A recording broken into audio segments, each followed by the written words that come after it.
यहाँ पर। और अगर बलरामपुर की बात कहूँगा तो वहाँ 11.25 मीटर पीछे है, और श्रावस्ती और बहराइच में भी जल स्तर डेंजर लेवल के बहुत नीचे है। दिनांक 4/8 से लेकर के 8/8 तक जो भयंकर यहाँ पे बारिश हुई थी, उसमें 8 अगस्त को अधिकतम स्तर इस बार 4,40,000 क्यूसेक का गया था, जो आज की तारीख में 1,22,000 है। और बाकी हम लोग निरंतर नेपाल से भी, पीलीभीत से भी, और जितने भी कनेक्टिंग हमारे स्रोत हैं उनसे निरंतर संवाद कर रहे हैं, मेट्रोलॉजिकल रिपोर्ट भी देखते हैं। आगे 10 दिन तक इसी तरह की स्थिति रहेगी। जो कुछ कटान हुए हैं उसमें जो है यहाँ के 23 गांव प्रभावित हुए हैं, जिसमें लगभग 1300-1400 से ज्यादा हमारे पशु प्रभावित हुए हैं। कोई जनहानि नहीं हुई है, सिर्फ एक पशु की मृत्यु हुई है। 36 जो टेम्पररी नेचर के झोपड़ी के आवास पानी में कटे थे नकारा उसके पास, उनके लिए सब वैकल्पिक सारे अनुदान की व्यवस्था कर दी गई है। राहत पे निरंतर दृष्टि रखी जा रही है। पशुओं को इलाज के लिए टीकाकरण, जान माल की रक्षा के लिए, इंसानों के लिए, गर्भवती महिलाओं के लिए सब हम लोग वैकल्पिक इंतजाम कर रहे हैं, फॉगिंग का, ब्लीचिंग का, जिससे उसके बाद डेंगू का प्रकोप या किसी भी प्रकार की संक्रामक आपके सब नेतृत्व में और आपके निर्देश से पूरी मंडल की टीम, सिंचाई विभाग, पुलिस प्रशासन, जितने विभाग हैं एक साथ लय ताल में कार्य कर रहे हैं। और आपको इस मंडल के अधिकारियों की ओर से मैं आश्वस्त करता हूं सर कि किसी भी कंटीजेंसी को से भिड़ने के लिए माननीय जनप्रतिनिधियों का भी हमको सहयोग मिल रहा है। हम लोग सक्षम हैं, सतर्क हैं, आपका आशीर्वाद अपेक्षित है। इसी प्रारंभिक उद्बोधन के साथ मैं इस प्रदेश के माननीय मुख्यमंत्री, हम सबके मुखिया आदरणीय माननीय श्री योगी आदित्यनाथ जी, माननीय मुख्यमंत्री से अनुरोध करूंगा कि आज राहत वितरण के बाद अपना संबोधन करें। धन्यवाद। मंच पर उपस्थित गोंडा के जिला पंचायत के अध्यक्ष श्री घनश्याम मिश्र जी, प्रदेश सरकार के पूर्व मंत्री और वरिष्ठ विधायक श्री रमापति शास्त्री जी, मान्य विधायकगण श्री अजय कुमार सिंह जी, बावन सिंह जी, प्रेम नारायण पांडे जी, प्रतीक भूषण जी, प्रभात वर्मा जी, भारतीय जनता पार्टी के जिला के अध्यक्ष श्री अमर किशोर कश्यप जी, आज के इस कार्यक्रम में उपस्थित सभी बाढ़ से प्रभावित जो परिवार हैं उनके सभी सम्मानित सदस्यगण, मीडिया से उपस्थित सभी प्रतिनिधिगण और उपस्थित भाइयों बहनों, आज रक्षाबंधन का पावन आयोजन भी है और रक्षाबंधन के इस कार्यक्रम में भाई बहन के पवित्र पर्व के साथ ही रक्षा का जो एक पवित्र बंधन है, उस पवित्र बंधन के प्रति राज्य सरकार की तरफ से आप सबको आश्वस्त करने के लिए मैं स्वयं बाढ़ प्रभावित क्षेत्रों के पीड़ित परिवारों से मिलने के लिए आया हूं। आप सबको मैं रक्षाबंधन की हृदय से बधाई देता हूं। जैसा कि हम जानते हैं बरसात का समय है और प्रदेश में प्राकृतिक आपदा में वर्षा काल में बाढ़ एक प्रमुख आपदा है।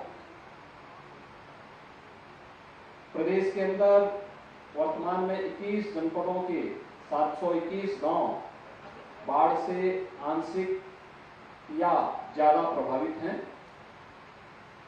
इन सभी प्रभावित परिवारों के बचाव के लिए एनडीआरएफ, एसडीआरएफ, पीएसी की फ्लड यूनिट अलग अलग स्थानों पर 8 बटालियन को हम लोगों ने पोजिशनिंग की है और उनके माध्यम से बचाव और राहत कार्यों को माननीय जनप्रतिनिधियों के नेतृत्व में हमारी प्रशासनिक टीम, राजस्व विभाग की टीम, विभिन्न स्वयंसेवी संस्थाओं, संगठनों के साथ मिलकर के प्रत्येक नागरिक तक राहत और बचाव के कार्य को आगे बढ़ाने का कार्य कर रही है।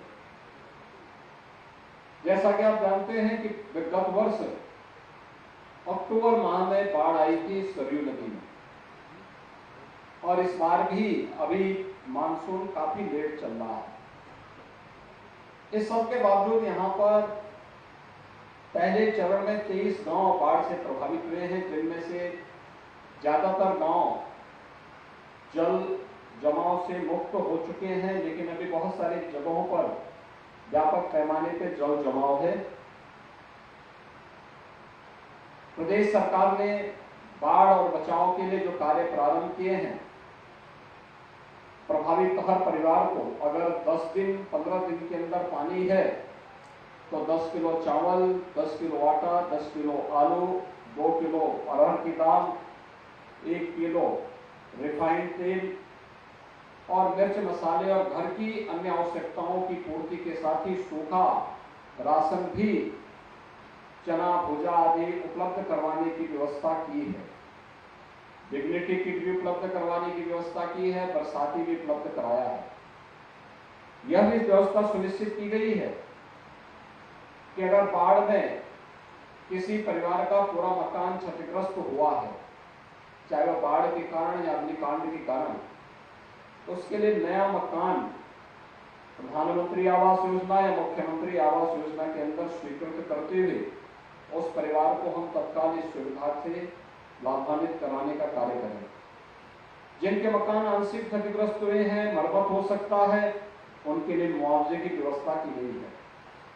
जन हानि पर 4 लाख रुपए की सहायता, वन्य जीव या सर्पदंश के कारण होने वाली मौत के कारण उन्हें भी आपदा राहत में लेकर के 4 लाख रुपए की फौरन सहायता उपलब्ध करवाने की व्यवस्था के निर्देश दिए गए हैं। घायल होने पर भी मुआवजे की राशि अलग अलग स्थिति के लिए इस प्रकार की गाइडलाइन पहले से भेजी जा चुकी है। प्रत्येक जनपदों में पर्याप्त धनराशि इसके लिए उपलब्ध कराई गई है। आज के इस अवसर पर मैं अन्नदाता किसानों को भी आश्वस्त करना चाहता हूं, जिन्होंने सूखे के कारण या बरसात के अतिवृष्टि के कारण जिनकी फसल को नुकसान पहुंचा है या बाढ़ के कारण नुकसान पहुंचा है, उन सभी अन्नदाता किसानों को इस बात के लिए आश्वस्त करना चाहता हूं कि वे इस बात के लिए निश्चित रहिए। हम लोगों ने जिला प्रशासन को पहले ही निर्देश दिया है कि वह सर्वे कर दें और सर्वे की रिपोर्ट तत्काल भेज दें, जिससे अन्नदाता किसानों को हुए नुकसान की भरपाई के लिए सहयोग करने के लिए सरकार तत्काल मुआवजे की व्यवस्था कर सके और उन सभी पीड़ित परिवारों को भी उचित मुआवजा उपलब्ध करवा सके। बाढ़ प्रभावित क्षेत्रों में पर्याप्त मात्रा में मेडिकल की टीमें लगाई गई हैं, नौकाओं की व्यवस्था भी की गई है और अन्य सुविधाओं को भी वहां पे उपलब्ध करवाने का कार्य किया गया है। आज मैं इसी बात को लेकर आप सबको आश्वस्त करने के लिए आया हूं कि देश में और प्रदेश में डबल इंजन की सरकार कार्य कर रही है। यह सरकार बचाव के लिए उपाय करती है, जन जागरूकता के लिए भी प्रभावी कदम उठाती है और अगर आपदा आ जाती है तो आपदा का मुकाबला करते हुए हर प्रभावित परिवार को भी बिना भेदभाव के शासन की योजना का लाभ उपलब्ध कराने में अपना योगदान देती है। आपने देखा होगा, मुझसे पहले यहाँ पर माननीय जनप्रतिनिधिगण, इसके बाद में प्रभारी मंत्रीगण अपने अपने जनपदों का दौरा कर चुके हैं। इस समय मैं भी बाढ़ प्रभावित उन सभी क्षेत्रों का दौरा करते हुए हर पीड़ित परिवार को हम सहायता उपलब्ध करवा रहे हैं। हमें अगले 1.5 महीने तक सतर्क रहना होगा, जिससे बाढ़ जैसी आपदा का सामना और इसके माध्यम से जनधन की हानि को न्यूनतम स्तर पर लाने में मदद कर सकेंगे। मैं एक बार फिर से सभी पीड़ित परिवारों को और अन्नदाता किसानों को इस बात के लिए आश्वस्त करता हूं कि डबल इंजन की सरकार आपदा के समय में उनके साथ खड़ी है और उन्हें हर प्रकार की सहायता उपलब्ध कराएगी। बहुत बहुत धन्यवाद। जय हिंद।